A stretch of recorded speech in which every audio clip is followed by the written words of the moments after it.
नमस्कार, मैं हूं अभिनय आकाश और आप देखना शुरू कर चुके हैं प्रभास साक्षी का special show most level information यानी एमआरआई।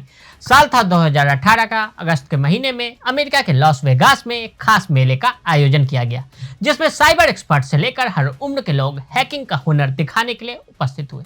जिस वक्त हैकर्स का यह मेला लगेगा, उसी वक्त एक हैकर ने भारतीय बैंक पर साइबर अटैक कर करीब $3 करोड़ की रकम उड़ा ली। वैसे देखा जाए तो दुनिया भर में सरकारी वेबसाइट से लेकर हैकिंग कंपनियां आम लोगों पर साइबर अटैक होते रहते हैं। कई देशों ने हैकिंग के लिए अपनी साइबर आर्मी बना रखी है, समय समय पर अपने विरोधी देशों को निशाना बनाते रहते हैं। कोल्ड वार के वक्त अमेरिका और सोवियत संघ के बीच जासूसी का दौर देखने को मिला, लेकिन वर्तमान दौर में जासूसी के तरीके बदल रहे हैं। पहले किसी भी देश को दूसरे देश की जासूसी कराने के लिए आदमी भेजने पड़ते थे। आज आप साइबर सिस्टम के अंदर सॉफ्टवेयर मेलवेयर डालकर वहां से डेटा चुराने की कोशिश करते हैं। चीन की 3 वॉरफेयर स्ट्रेटजी है, जिसका प्रयोग वो साल में 2 बार करता है। पहला साइकोलॉजिकल वॉरफेयर, दूसरा मीडिया वॉरफेयर और तीसरा लीगल वॉरफेयर। ये 3 तरह की लड़ाई चीन के द्वारा टैंक, सोल्जर और आर्टिलरी के अलावा लड़ी जाती है। अब खबर आई है कि एक चीनी साइबर सिक्योरिटी कंपनी का बड़ी मात्रा में डेटा ऑनलाइन लीक हो गया है। ये एक तरह से सिद्ध करता है कि चीन का नेटवर्क कितना बड़ा हो चुका है। वो किसी भी देश में किसी भी सरकार के बारे में खुफिया जानकारी जुटाना हो तो इस खेल में माहिर हो गया है।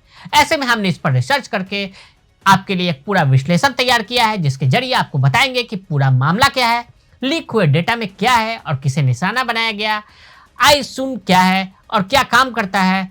कुल मिलाकर कहें तो चालबाज चीन के हाइब्रिड वॉरफेयर का पूरा कच्चा चिट्ठा आपके सामने लेकर आए हैं। सबसे पहले आइए जानते हैं कि यह मामला है क्या।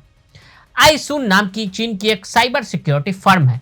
इस डेटा लीक में यह जानकारी सामने आई कि कैसे चीनी सरकार इस कंपनी को कॉन्ट्रैक्ट देती थी। विदेशी सरकार यानी अमेरिका, भारत इत्यादि देशों के डेटा को इकट्ठा करने का ठेका चीन की तरफ से दिया जाता था। वहां के साइबर अटैक के जरिए डेटा इकट्ठा कर उसे बीजिंग के साथ साझा करने का अनुबंध था। आईसुन का थोड़ा बैकग्राउंड भी आपको बता देते हैं। ये एक शंघाई की कंपनी है, लेकिन आगे जो बताने जा रहा हूँ वो थोड़ा सा चिंताजनक है। कहा जा रहा है कि चीन की सरकार इस तरह के ठेके कई सारी कंपनियों को देती है और आईसुन तो महज एक सिंगल प्लेयर है, जिसके डेटा लीक होने से इसके बारे में हमें पता चला है। लीक हुए डेटा में है क्या।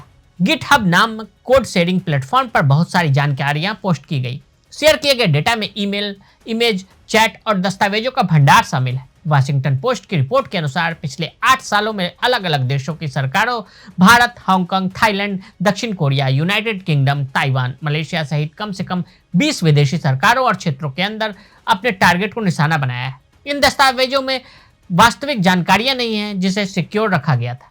रिपोर्ट में कहा गया है कि एक स्प्रेडशीट शेयर किया गया, जिसमें 80 विदेशी इंस्टीट्यूशन को निशाना बनाया गया है। इसमें भारत से 95.2 गीगाबाइट इमिग्रेशन डेटा चुराया गया है। दक्षिण कोरिया के टेलीकॉम प्रोवाइडर LGU+ के कॉल लॉग्स का पूरा डेटा, जिसका साइज 3 टेराबाइट है, वो भी चुरा लिया गया है। इसके अलावा ताइवान के ऊपर चीन की तरफ से तो लगातार प्रहार होता ही रहा है। ताइवान के रोड मैपिंग का करीब 450 GB का डेटा चीन की सरकार के पास है। इससे आप अंदाजा लगा सकते हैं कि चीन कल को ताइवान के ऊपर कुछ भी कर सकता है, जिसके लिए वो एक डेटा इकट्ठा कर रहा है। अपने देश में भी कर रहा जासूसी। चीन में भी समय समय पर आवाजें उठती रही हैं। जीरो कोविड पॉलिसी हो, हांगकांग का प्रदर्शन, सिंजियांग के उइगर मुस्लिमों को टारगेट करना हो, इन मामलों पर भी नजर रखना, उनके रिकॉर्ड को अपने पास रखने के कदम भी चीन की सरकार की तरफ से उठाए गए हैं। लीक हुआ डेटा कहां से आया। गूगल के मेडिएंट साइबर सुरक्षा प्रभाग के विश्लेषक जॉन हल्टक्रिस्ट का मानना है कि लीक हुआ डेटा आईसुन की प्रतिद्वंदी कंपनी की तरफ से कंपटीशन के लिए खुफिया फर्म को बदनाम करने के लिए लीक किया गया होगा। वैसे तो इसके बारे में सभी को पता था कि चीन इस तरह की चीजें करता रहा है, लेकिन अब वो एक प्रूफ के तौर पर दुनिया के सामने आ चुका है। इसमें जो बताया गया है कि आईसुन कंपनी को चीन के राज्य सुरक्षा मंत्रालय द्वारा प्रायोजित किया जाता है। इसके अलावा PLA भी इस कंपनी को स्पॉन्सर करती है, इनसे डेटा लेती है। चीन की साइबर इंटेलिजेंस एकत्रित करने वाली तकनीक। डेटा लीक से हमें पता लग गया है कि चीन के पास आज की तारीख में बहुत सारी तकनीक है। X में 2 फैक्टर ऑथेंटिकेशन लाया गया, जिससे आपको अकाउंट को प्रोटेक्ट किया गया। एलन मस्क ब्लू टिक भी इसलिए बेच रहे हैं। आप भले ही इसे पासवर्ड या 2 स्टेप से प्रोटेक्ट करके रखो, लेकिन चीन के पास इतनी क्षमता है कि वो इन अकाउंट को भी हैक कर सकता है। आपको एक बात और बता दें कि चीन के अंदर X और फेसबुक जैसी चीजें पर पाबंदी है। चीन के लोग लोकल चाइनीज सोशल मीडिया का इस्तेमाल करते हैं, वो तो पहले से ही चाइनीज सरकार के अंदर है। लेकिन इसके साथ ही चीन एक्स और फेसबुक जैसे प्लेटफॉर्म को भी ट्रैक करता है, जिससे वो विदेशों में भी अपना प्रभाव फैला सके। अगर उसके पास डेटा होगा और लोगों के बारे में जानकारी होगी तो वो अपने एजेंडे को सामने रख सकता है, कहें तो प्रो चाइना इमेज को बनाने की कोशिश कर सकता है।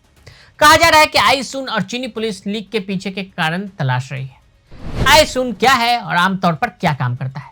फिलहाल तो इस कंपनी ने अपनी वेबसाइट को हटा दिया है, लेकिन पहले जो इसकी वेबसाइट थी उसमें बताया गया था कि वो साइबर स्पेस सिक्योरिटी में पूर्ण रूप से शामिल है, वो इस फील्ड के अंदर है। इसके अलावा सार्वजनिक नेटवर्क सुरक्षा और डिजिटल इंटेलिजेंस समाधान सेवा प्रदाता के रूप में भी खुद को बताया है। 2010 में इसे बनाया गया और इसका हेडक्वार्टर संघाई में है। इसके अलावा अन्य ब्रांच ऑफिस बीजिंग व कई शहरों में देखने को मिल जाएंगे। हाल के दिनों में आईसून की वेबसाइट पर देखने को मिला था कि इनके क्लाइंट चीनी सार्वजनिक सुरक्षा मंत्रालय, 11 प्रांतीय स्तर के सुरक्षा ब्यूरो और लगभग 40 नगरपालिका सार्वजनिक सुरक्षा विभाग के लोग थे। इससे साफ पता चलता है कि चीन की सरकार ने इन्हें लंबे समय से यह ठेका दिया हुआ है कि आप हमें अलग अलग जानकारी प्रदान करें। कंपनी को उइगर मुस्लिम आबादी पर नजर रखने के लिए शिनजियांग पुलिस ने भी एक ठेका दिया था। बता दें कि इस जातीय अल्पसंख्यक समूह को गतिशीलता में कई प्रतिबंधों का सामना करना पड़ा है। यह राज्य की निगरानी का लक्ष्य रहा है और मानवाधिकार के उल्लंघन का शिकार भी। 2020 में 10,000 लोगों को टारगेट करने का आरोप लगा। राष्ट्रपति, प्रधानमंत्री, chief justice of India, cabinet मंत्री, कांग्रेस अध्यक्ष, चीफ ऑफ डिफेंस स्टाफ, सेना अध्यक्ष, बड़े साइंटिस्ट जैसे 10,000 लोगों को चीनी कंपनी की तरफ से जासूसी किए जाने की बात सितंबर 2020 में सामने आई थी, जिस पर हमने एक विशेष एमआरआई भी किया था और बताया था कि कैसे चीन की जेन्युआ डेटा इंफॉर्मेशन टेक्नोलॉजी करीब 10,000 भारतीयों का डेटा इकट्ठा कर रही थी।